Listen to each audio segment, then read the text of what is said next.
Os 10 Mandamentos do Leitor Exigente. 6 anos de experiência falando sobre livros na internet permite a você perceber tudo o que desagrada os leitores e que parece as editoras não se dão conta.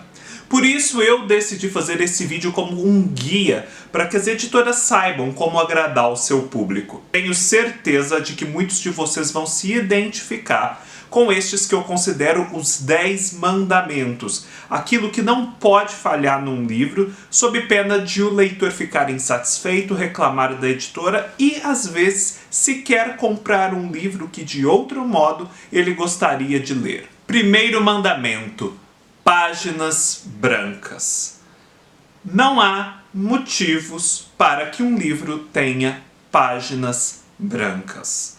Com qualquer leitor que você converse, é quase impossível encontrar um que diga que prefere páginas brancas às páginas amarelas. Isto porque as páginas amarelas dão uma sensação de conforto visual que facilita a leitura, ao passo que as páginas brancas, elas emitem uma luz que cansa a vista, além de parecerem um pouco mais feias. É como nos ambientes domésticos. Qualquer decorador com um mínimo de senso vai indicar que na sua casa você utilize lâmpadas com luzes amarelas e não com luzes brancas. Porque as luzes brancas, elas agridem o seu olhar. Elas te tornam mais feio, tornam o ambiente desagradável. Elas põem tudo a nu, todos os defeitos, todas as imperfeições. Ao passo que a luz amarela dá uma sensação de conforto, torna as pessoas mais bonitas, as coisas mais agradáveis, suaviza as imperfeições. O mesmo acontece com as páginas. Porém, as editoras continuam insistindo em fazer livros com páginas brancas. Por quê?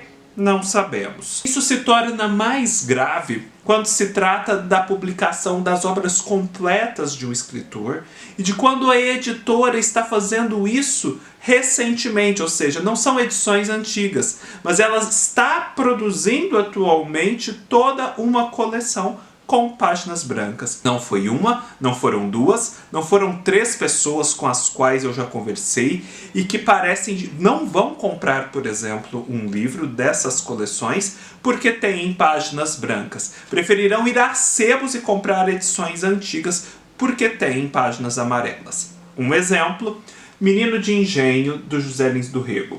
A editora Global está fazendo um bom trabalho de reedição das obras do José Lins do Rego. Os livros têm aparato crítico, uma identidade visual comum, orelhas, uma boa diagramação, porém cometem o imperdoável pecado de ter páginas brancas. Mandamento número 1: um livro deve ter páginas amarelas. Mandamento número 2: um livro deve ter orelhas caso ele não tenha capa dura. É imperdoável, e principalmente em edições que não são edições econômicas, que um livro não tenha orelha. Eu sei que no estrangeiro não é comum que os livros em paperback, como eles dizem, tenham orelhas. Porém, no Brasil, isto é uma tradição, é uma marca característica de nosso mercado editorial há muitos anos. E por quê? Porque aqui, às vezes, as edições em capa dura se tornam proibitivas por conta do preço e o mercado leitor já não é tão grande assim, portanto elas são evitadas. E as edições em brochura são privilegiadas justamente por trazerem maior acessibilidade. E ao inserir uma orelha numa edição em brochura, você garante que o livro tenha uma resistência maior. Afinal de contas, quando existe uma orelha, a capa se quebra com menos facilidade, essas bordas não começam a empenar, essas pontas não começam a descascar e a se deformar. Não há motivo para nós copiarmos do estrangeiro uma ideia que é ruim só porque lá acontece assim. Um exemplo de um pecado que é um livro sem orelhas são os Contos Reunidos do José J. Veiga, recentemente publicados pela Companhia das Letras. É uma edição linda, bem cuidada, com páginas amarelas, porém sem orelha. não é uma edição econômica, é uma edição padrão, que inclusive dialoga em termos de padrão visual com as outras obras esparsas do autor que vinham sendo publicadas. Não há motivos, o livro não se tornou mais barato por conta disso. Enfim, nos perguntamos, por que um livro sem orelhas? Segundo o mandamento, um livro deve ter orelhas, e quanto maiores, melhor. Terceiro mandamento, você deve poder abrir o livro sem correr o risco dele desmanchar, da lombada ficar quebrada ou de você ter que passar a leitura inteira com as costas e ombros encolhidos, prejudicando a sua coluna e pescoço. Acontece muito aqui no Brasil dos livros serem muito bonitinhos, muito arrumadinhos, terem as páginas amarelas, terem as orelhas, mas eles são feitos de uma tal forma que se você o abrir completamente, ele desmancha.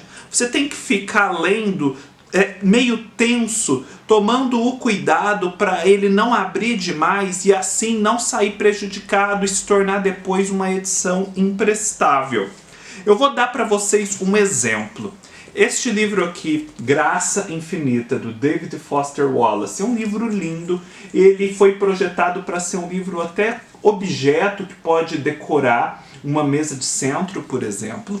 Porém, não sei se vocês já viram alguém que tenha lido esse livro do começo ao fim, as suas mais de 1000 páginas. Se a pessoa abre o livro assim, como deve ser, de modo também que ele pare, que não fique fechando assim involuntariamente, ao final essa edição fica detonada. A minha só não está detonada porque eu não li o livro inteiro.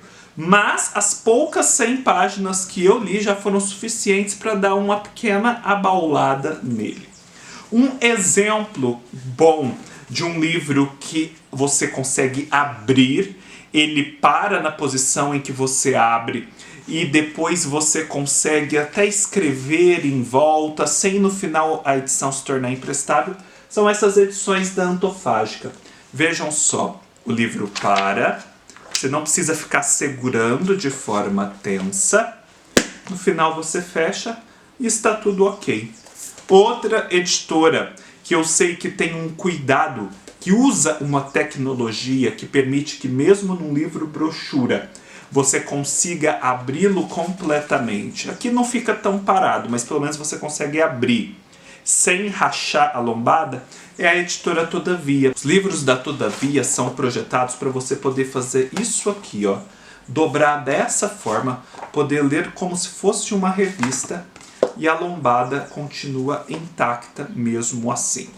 Outra coisa que às vezes quebra é essa partezinha aqui, então isso precisa ser muito bem projetado. Terceiro mandamento, os livros precisam parar abertos e as lombadas precisam resistir à leitura. Quarto mandamento, as obras de um mesmo escritor, publicadas por uma mesma editora, precisam seguir um projeto gráfico comum.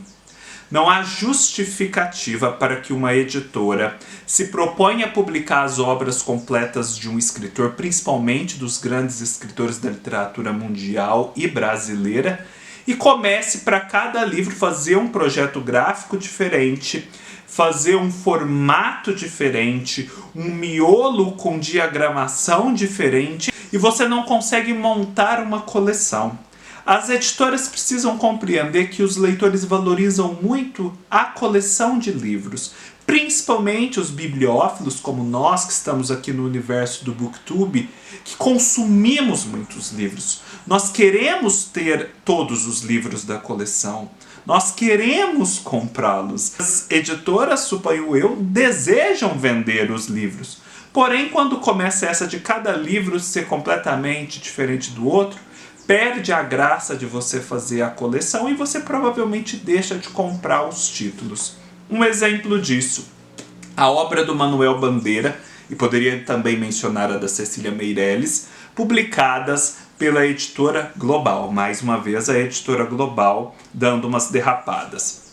Aqui você tem um livro de poesia do Manuel Bandeira, em que a identidade visual é depois reproduzida em outros livros de poesia. Ok. Porém, os livros de prosa, como esse, não têm nada a ver com os livros de poesia. Poderia também acontecer de os livros de prosa, por serem prosa, terem uma identidade visual comum, própria. Mas não é isso que acontece. Dentro dos livros de prosa, há toda uma incoerência, cada um é de um jeito.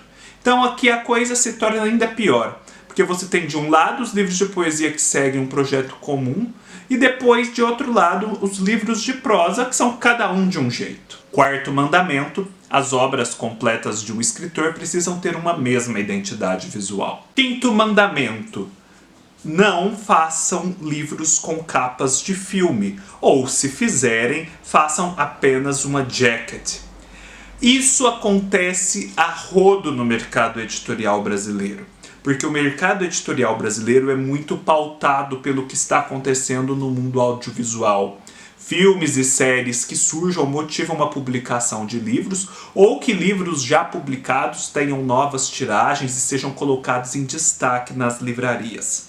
E ao fazerem isso, as editoras, querendo estabelecer uma conexão clara com o filme ou série que está sendo divulgado, fazem uma capa com a imagem do filme. E essas capas geralmente são horrorosas. Eu estou para ver alguém que chegue a mim e diga que prefere a capa do filme à capa comum. E o problema da capa do filme é justamente que ela quebra com uma unidade visual que às vezes já existe dentro da publicação das obras completas de um mesmo escritor.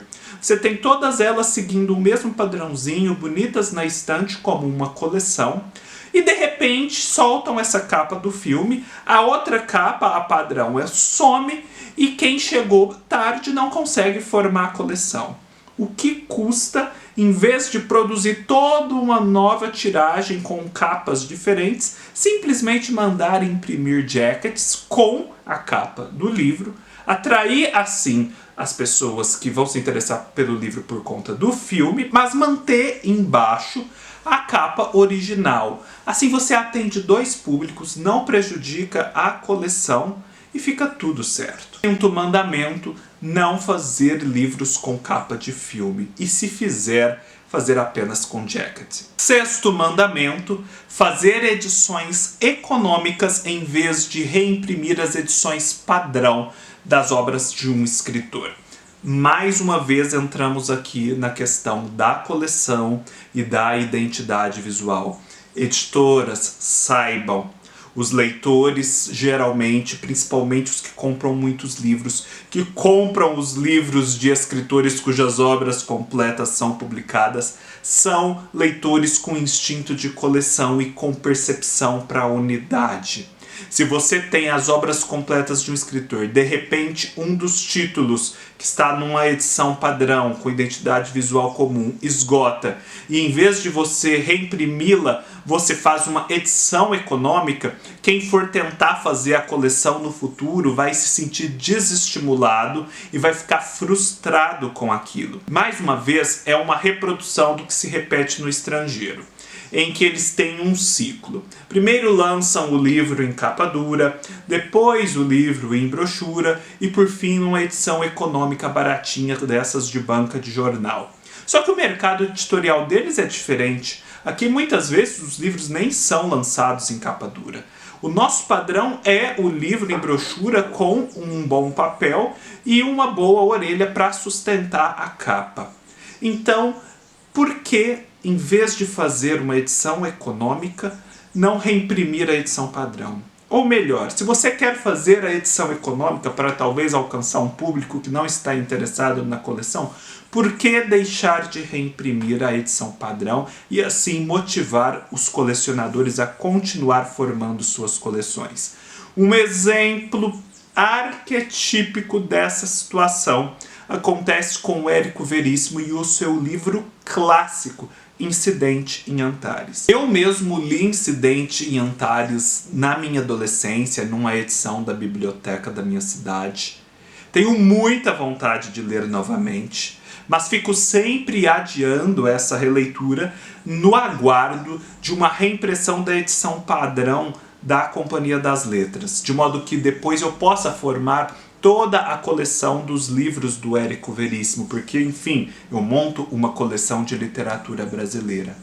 Mas, apesar do persistente interesse dos leitores, essa edição padrão nunca sai. Parece que a editora fica chantageando, fica fazendo assim futrica com os leitores e mantendo só aquela edição feia da companhia de bolso. Não façam isso, por favor. Sexto mandamento: não substituir edições padrão por edições econômicas. Sétimo mandamento: não deixar spoilers na orelha, na contracapa ou nos textos introdutórios. Essa questão do spoiler é muito polêmica e eu mesmo sou bastante tranquilo em relação a ela. Não sou daquelas pessoas loucas que não quer saber nada a respeito da história. Mas a verdade é que a maioria dos leitores se importa com isso. E acontece muitas vezes de, ao ler a orelha, a contracapa ou os textos introdutórios, a história inteira ser contada e toda a graça da descoberta se perder. Às vezes é difícil mesmo fazer um texto introdutório sem dar spoiler, principalmente em obras clássicas. Mas se isso será feito, que seja feita uma advertência no começo para que o leitor possa optar entre ler aquele texto depois ou ler logo no início sabendo que haverá spoilers. Algumas edições da Penguin têm essa advertência, outras não. Mas é uma advertência que poderia constar de várias outras edições. Agora, na orelha e na contracapa, de fato, é imperdoável, porque você não vai colocar uma advertência de que há spoiler na orelha e na contracapa. Ali você está vendendo o produto. Então, vamos nos ater a um texto mais básico, mais sucinto, sem grandes revelações. Não vamos prejudicar a experiência de leitura logo no começo, talvez antes mesmo do leitor se decidir a comprar o livro. Sétimo mandamento: não deixar spoilers na orelha, na contracapa e nos textos introdutórios sem avisar. Oitavo mandamento: não fazer traduções indiretas. Eu mesmo sou bem flexível em relação às traduções indiretas. Inclusive já comentei sobre isso de uma forma um pouco mais detida e justificando a minha posição no vídeo que fiz para Os Irmãos Karamazov do Dostoiévski na edição da Martin Claret. Mas um fato é que 99,9% dos leitores que eu conheço não gostam de traduções indiretas, não admitem mais traduções indiretas, porque têm a consciência de que muito se perde com toda essa intermediação. Se a tradução direta já representa uma perda, quanto mais não representará uma tradução, por exemplo, que passa pelo francês antes de chegar ao russo. Sabemos que em alguns casos de línguas muito raras para nós exóticas, é difícil encontrar um tradutor que possa fazer a tradução direto do original. Acho que nesses casos, quando houver uma impossibilidade absoluta, a tradução indireta é viável e a editora deve deixar muito claro que está fazendo isso e o porquê de estar fazendo isso. Dá uma pequena nota na imprensa de que não há tradutores disponíveis e que é melhor uma tradução indireta do que não termos nenhum conhecimento da obra. Mas, em sendo possível, isso não se justifica mais, o público não gosta e é um motivo para o leitor deixar de comprar o livro. Oitavo mandamento: traduções indiretas nunca, ou quase nunca, só se houver extrema necessidade. Nono mandamento: colocar traduções antigas em belas capas e vender como se fosse uma novidade. É o famoso por fora bela viola, por dentro pão bolorento. Não necessariamente uma tradução antiga é uma tradução ruim. Nós também devemos perder um pouco desse atavismo pelo novo, só o novo é bom. Porém, vemos que em muitos casos as traduções antigas elas têm uma linguagem que já não dialoga com o leitor moderno, que vai criar embaraços injustificáveis à fruição da obra e que a escolha pela tradução antiga é justamente uma redução de custo. não pagar uma nova tradução e simplesmente se valer de algo que está em domínio público. Quando você faz isso e coloca em uma bela capa, numa edição que parece de luxo, há uma nota de embuste de trapaça perpassando todo o processo. Porque se você vê uma edição tão caprichada, em capa dura, bonita, você pensa, o texto também segue o mesmo padrão, ou seja, é um texto novo, um texto atualizado, arejado, muito bem cuidado. Mas não, muitas vezes isso acontece. Isso acontece principalmente nesses clubes do livro que têm surgido, clubes de assinatura, em que às vezes não há tantos recursos para bancar uma nova tradução, mas investe-se na qualidade gráfica para atrair o público. Se for uma impossibilidade absoluta, se o clube do livro de fato precisar se valer dessa estratégia no começo até se firmar, eu acho que ele precisa deixar muito claro que a tradução é uma tradução antiga. E se for uma tradução antiga e boa, é preciso comunicar isso. Porque pode acontecer, por exemplo, eu tenho um livro de uma editora pequena chamada Editora Concreta, em que há trechos das Metamorfoses de Ovídio traduzidos por Bocage. É uma tradução antiga, mas há toda uma justificativa do porquê ela é muito especial. Bocage é um grande poeta da língua portuguesa e aquela tradução é muito valiosa. Então a editora contextualiza a sua opção e você vê que não é só uma questão de redução de custos muito mal esclarecida. Outro exemplo, algumas traduções da Ilíada, da Odisseia, esses textos clássicos pelo Odorico Mendes. É uma tradução antiga também, mas há todo um valor nela. Ela é super difícil, nem todo mundo se adapta àquele texto, mas os especialistas reconhecem que há muito valor, há muita inventividade. O Odorico Mendes fez avançar a língua ali naquelas traduções. Então, havendo um contexto, é possível uma tradução antiga ser utilizada, mas uma tradução antiga camuflada, isso a gente não admite. Nono mandamento do leitor exigente: não publicar edições antigas por pura preguiça ou por economia e sem esclarecer o leitor. Chegamos agora ao 10º mandamento. O 10º mandamento, creio, tem uma nota muito particular, talvez nem todo mundo pense assim, porém eu acho que muitos vão comungar da minha percepção. Notas de fim de livro devem ser evitadas. É uma loucura para quem quer ter a experiência total do que está escrito, absorver todas as informações e principalmente nos casos em que as notas são inúmeras, você ficar toda hora feito um louco indo do começo para o final, do começo para o final, tendo que usar 2 marcadores. Isso quebra o ritmo da leitura e se torna penoso ler o livro. Eu trago esse exemplo. A biografia do Lima Barreto, da Lilia Moritz Vargas. Eu já comecei a ler esse livro. Ele estava muito bom. As notas estavam muito boas. Porém, as notas são no final. E dava uma trabalheira danada. Você toda hora ter que ficar indo do começo para o final, do começo para o final, do começo para o final. Por que não colocar as notas no rodapé? E aí você não precisa ficar quebrando a leitura toda hora.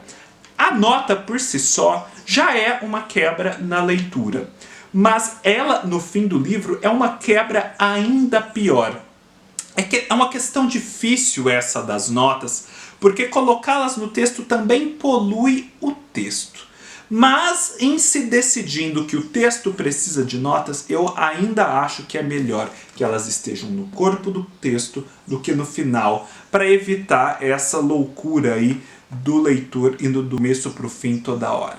10º mandamento do leitor exigente: as notas não devem estar no fim do livro, mas sim no rodapé. É isso, pessoal. Esse é um recorte pessoal das minhas percepções ao longo dos meus anos aqui, falando sobre livros, conversando sobre livros com vocês. Espero que as editoras possam ver de forma construtiva esse vídeo é uma oportunidade para conhecerem mais das opiniões dos leitores, de quem está aqui no chão da fábrica, no meio da rua, no meio do povo. Se você gostou desse vídeo, não deixe também de assistir ao vídeo que eu fiz chamado Reclamando das Editoras Brasileiras. Lá eu expando muito desses tópicos. Vou deixar o link aqui embaixo. Se você gostou, dê um like, deixe seu comentário. O que seria para você o 11º, 12º mandamento do leitor exigente? Se inscreva no canal, sigam-me nas minhas outras redes sociais, todos os links estarão aqui embaixo, leiam-me no meu blog. Comprem através dos links abaixo da Amazon e ajudem o canal. E nos vemos numa próxima oportunidade. Até mais!